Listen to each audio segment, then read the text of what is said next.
Bonjour les amis, ravi de vous retrouver pour la paracha de la semaine, paracha Bamidbar et Chag Samer pour la fête de Shavuot. On nous parle dans la paracha de la vertu et de la grandeur de la tribu de Lévi. Au début de notre paracha, Hachem ordonne à Moshe Rabbeinu de compter le peuple juif. Par contre, la tribu de Lévi, par son importance, sera comptée séparément et sera responsable du Mishkan. Pour quelle raison? Rashi explique que ce recensement exclusif des Lévi'im est légitime car la légion du roi mérite d'être comptée seule. Pourquoi la tribu de Lévi a-t-elle mérité alors un tel statut? Rashi explique que lors de la naissance de Lévi, Hachem a envoyé l'ange Gabriel pour amener l'enfant devant lui et l'appela par ce nom. Il fut doté grâce à cela d'une sainteté spirituelle supérieure. De plus, Hachem a insufflé dans son cœur une mesure supplémentaire d'amour et d'intérêt pour le peuple d'Israël. Lévi, il a vu par inspiration divine que le peuple d'Israël sera asservi en Égypte et que les membres de sa tribu ne le seraient pas.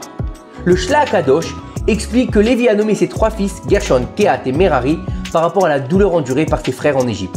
Gershon qui signifie étranger, car ils étaient étrangers dans un pays qui n'était pas le leur. Kehat signifie faible, car leurs dents ont été affaiblies. Et Merari signifie amer, car les Égyptiens ont mis de l'amertume dans leur vie. Lévi ressentait tellement la douleur du peuple d'Israël qu'il a nommé ses enfants en fonction de cela. Et c'est ce qui adviendra une partie intégrante de la nature de ses descendants. Hachem a choisi la tribu de Lévi pour diriger, car les Lévi'im sont compatissants par nature et donc possèdent l'attribut de la miséricorde. Le Sfat Emet, il va nous dire qu'Hachem a choisi la tribu de Lévi pour jouer de la musique et chanter dans le Beth Amikdash parce qu'ils ont pleuré et prié pour le peuple d'Israël en Égypte. La famille de Kehat, qui était encore plus bienveillante que les autres, mérita la prêtrise. Le Khatam Sofer dit que les initiales de Lévi, Kehat, Amram et Moshe forment le nom Amalek et que les dernières lettres forment le mot Mavet, la mort. Le leitmotiv d'Amalek était de danser sur le sang du peuple juif. Le plaisir d'Amalek était d'entendre parler de la souffrance et du malheur du peuple d'Israël. Le Midrash d'Ivtan Chouma, il va nous expliquer que c'est Amalek, une nation qui vient comme un chien pour lécher le sang des Juifs. Ces quatre tzadikim, Lévi, Kehat, Amram et Moshe, représentent dans leur essence l'antithèse même d'Amalek. Pourquoi? Leur souci et leur compassion exacerbée pour le peuple d'Israël les habitent même s'ils ne souffrent pas eux-mêmes.